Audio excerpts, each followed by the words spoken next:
Ano naman ang New Year resolution mo? Araw-araw mag-uniform na ako. Araw-araw mag-uniform ka na.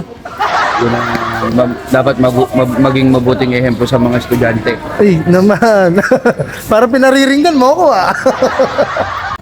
Puti na ako. Ikaw, Ma'am Joan, ano rin New Year resolution mo? Ayan, loyal pa rin sa DepEd. Ako'y nagpapakabait mo at nagpapakasarap. Busy. Sana yung mga kasama ko dito sa school tumino na lalo na ikaw. Check. Para sa akin yata yun ah.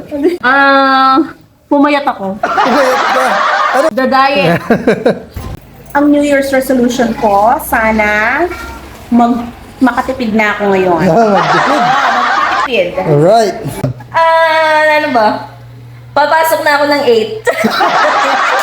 Busy. Ako, ang New Year's resolution ko, mabawas ang aking mga loan! Para sa akin, Diet. Diet.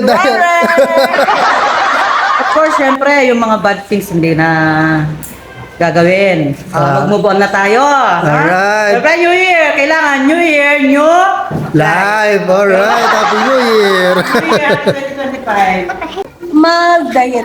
May diet. Busy. Pero, bahala na ako matutuloy. Bahala na ako. Siguro nakarami ka ng New Year, no? Maraming tulog. Maraming tulog. Maraming pagkain.